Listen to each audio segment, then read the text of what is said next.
let me then just start by thanking the organizers for the opportunity to be here, and also Rachel and Esther to helping this whole process of coming here. Thanks very much, and it's great to meet you.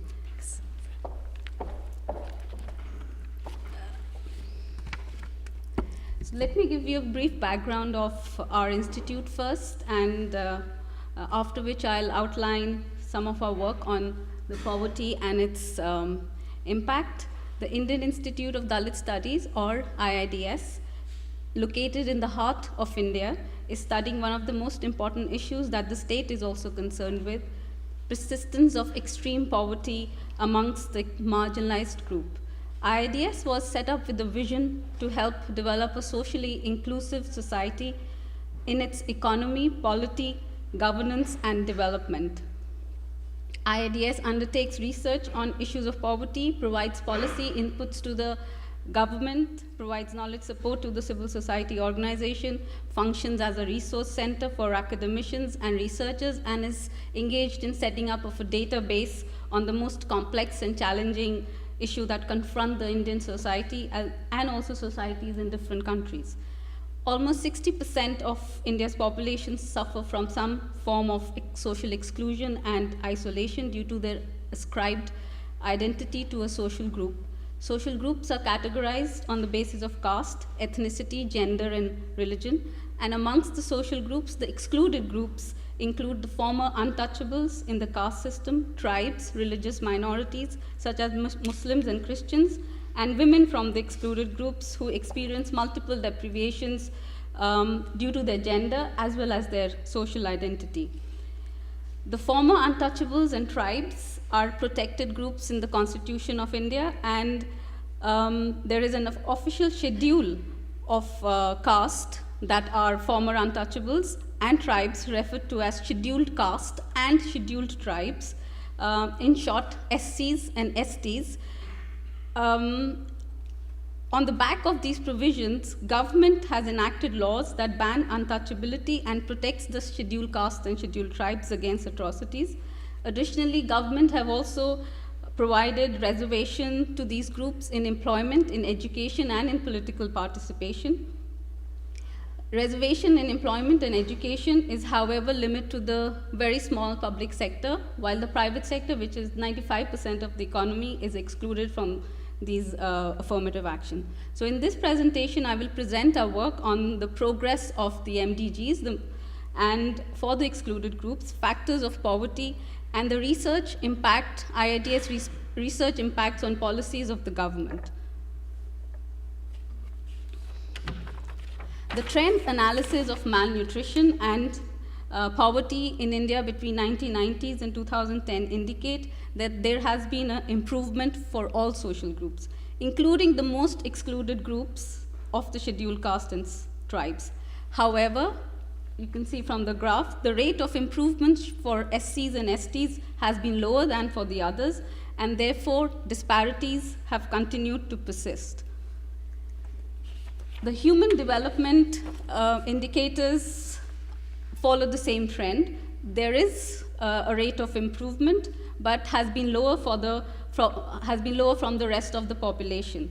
And this is true for infant mortality rates, maternal health, drinking water, access to drinking water, safe drinking water, toilets, and sanitation. However, the improvement in literacy rates for the SCs and STs has been more than the others, although dropout rates in the middle and high school continues to be high. So why is poverty high amongst the excluded groups and persist? At IIDS, we've studied the questions, these issues.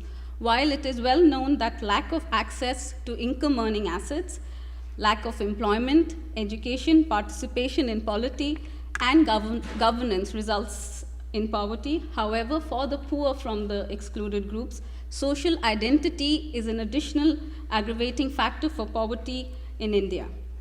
This relates to denial of equal access to rights, opportunities, and entitlements due to their social identity.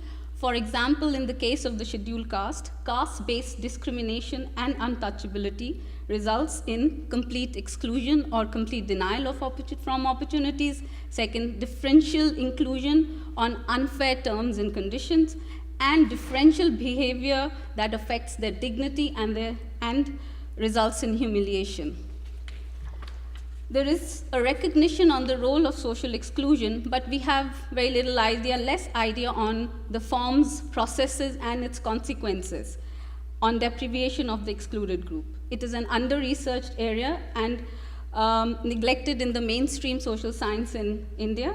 There are, however, limited studies which provides us with evidence on evidence in market and non-market transactions on forms, processes, and consequences of social exclusion, and I will briefly present the findings from these studies conducted by the Indian Institute of Dalit Studies as well as other researchers in India. For our studies, we employ both quantitative and qualitative methods to study discrimination. Since discrimination operates through a network of social relation, it often takes form that are difficult to capture through quantitative questions and qualitative analysis. And qualitative analysis becomes really necessary in this process of collecting the data. Within the limitation of the data, the results provide useful insights into the nature of discriminatory working of various markets and non-market transactions. So coming to the market transaction, for example, in the study that we did when we looked at the scheduled caste farmers, from the farmers from the lower caste, we found that the discrimination takes various forms in seeking inputs and services necessary for undertaking production and in sale of products and consumer goods. For example, high caste persons regarded below their dignity to work for wages in the fields of the low caste landowners, or low caste farmers does not receive water for irrigation on time. Further, agricultural produce of scheduled caste farmer is considered to be polluted by the upper caste, which leads to limited market access for SC farmers in their own village. And that hence makes them rely mostly on local agents who can be exploitative, or rely on market outside the village where their identity is not known. This indicates that although the scheduled castes have access to various markets, it is characterized by restrictions and discriminatory behavior on the part of the higher caste or the dominant group persons. We also found that we also used the National Sample Survey data, where we find that the scheduled caste, the National Sample Survey covered around 52,000 rural households, 50,000 rural households, and spread over 6,000 villages. The analysis indicated that the upper caste farmers had 20% higher net income per hectare than the lower caste farmers. Lesser access to farm technology explains 63% of this difference. The remaining 37% remains unexplained and is attributed to discrimination in the form of discriminatory access to inputs such as irrigation, manure, labor, and the sale of the produce. In our study on caste and labor market, we found that the forms of discrimination were operational in hiring, in terms of in wages, and in terms of conditions of employment. Exclusion in the agricultural operations from the agricultural operations existed in denial of employment in harvesting of fruits and vegetables, exclusion in non-farm work, exclusion of untouchables in various types of household work, and lower participation of scheduled caste cooks in public employments, especially public employment at the village level in midday meal program, or also in various large-scale government programs, especially in the midday meal program. The study found a difference in employment days, in wage rates, and also in the payment interval, wage payment interval. In our urban labor market discrimination study, we sent out we employed the matched resume audit study, where we sent out 4,800 applications, and applicants with an SC name were on an average significantly less likely to have a positive application outcome than equally qualified applications with a higher caste names. In the non-market transactions where the goods are supplied through the government agencies, for example, in education, we undertook research on caste-based discrimination within classrooms and school premises. We found children being discriminated against mainly in class and at midday meal. You know, I'm feeling a bit here. Now I found it. And at college level, higher education, we identified caste-based discrimination and unequal access to opportunities as key issues impacting lower caste students. Empirical studies show evidence of denial of access to excluded groups while accessing midday meal. Although there is high participation rate in the midday meal program of SC children, but it is under differential terms and conditions, unfair inclusion that manifests itself in insufficient quantities of food, separate seating arrangement, served from a contact-safe distance, children have to bring plates from home, being punished for asking to be served first, serving on plates made of leaves, and children not given responsibility. So even for identical groups, the likelihood of scheduled caste children being malnourished was 1.4 times higher than that of children from the general caste, the others, when controlled for income, education of the mother, health service, access to health services, and other variables. In terms of maternal health, there are differences in access to maternal health services between high caste women and the scheduled caste group.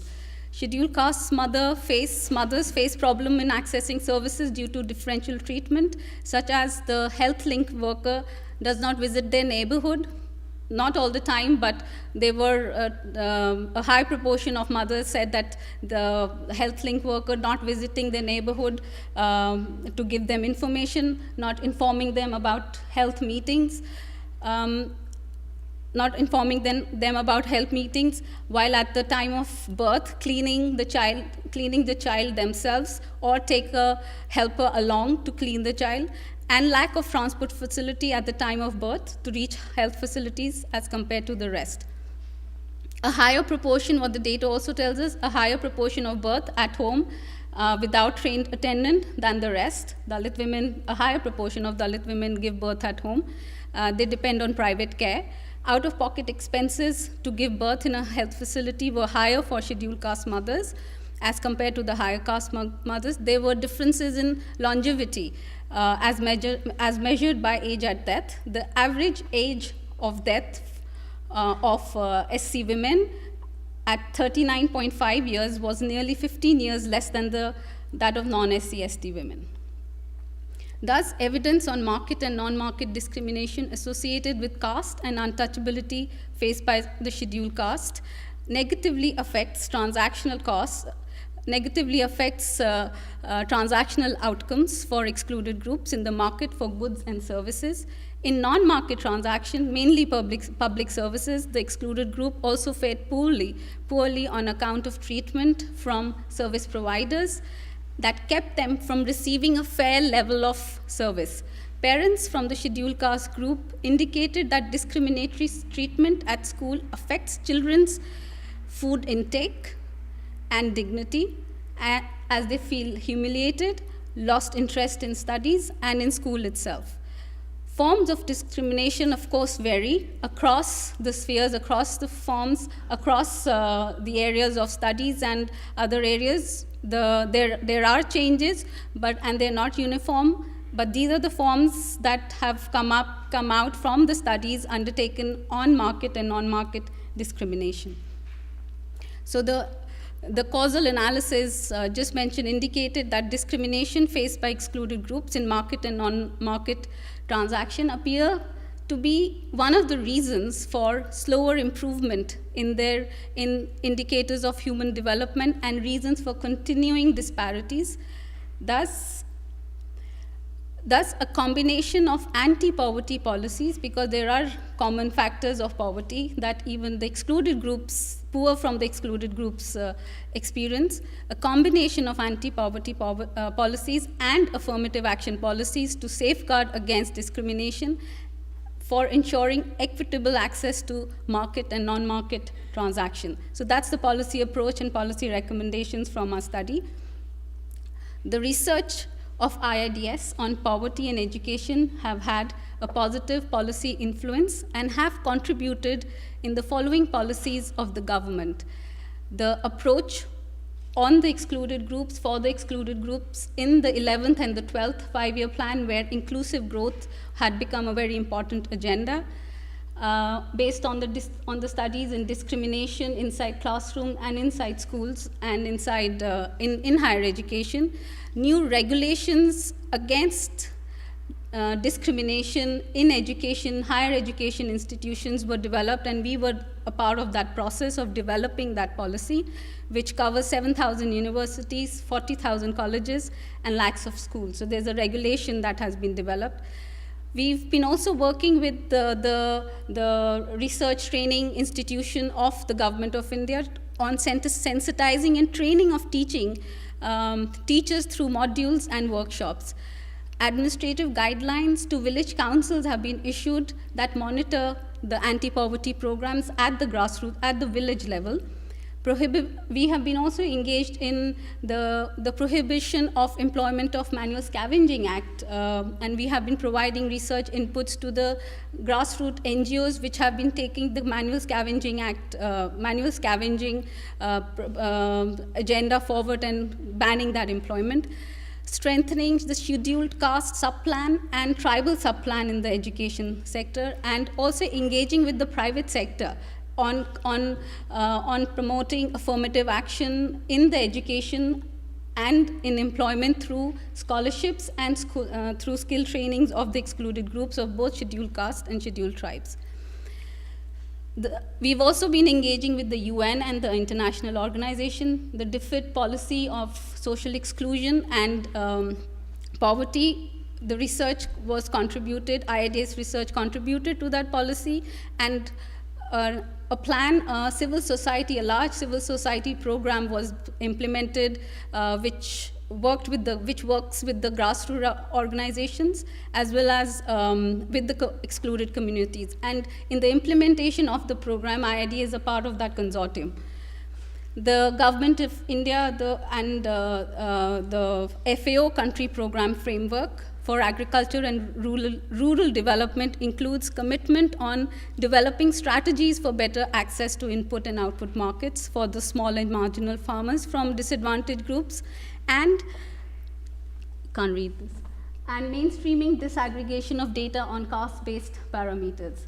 The UNDP policy on inclusive growth strategy, the research was the research on inclusive growth and excluded group was sponsored by UNDP for us, and now it has helped develop a strategy in funding the Government of India. The World Bank policy on malnutrition. We wrote a policy brief for malnutrition on addressing unequal burden of malnutrition, and that is now is placed on the website and is kept for wider circulation. So we consider that as our impact. The MDGs post-2015 replacement efforts. We've we've been working with the consortiums, again, academic consortiums, and especially ODI. We've been engaged with ODI and have been a part of that consortium. And through our studies, we recommend combination of universal and affirmative action policies and making non-discrimination a right so that no one is left behind, and that no one is left behind is a very important commitment in the UN high-level panel report. So no one is left behind from achieving full development with dignity.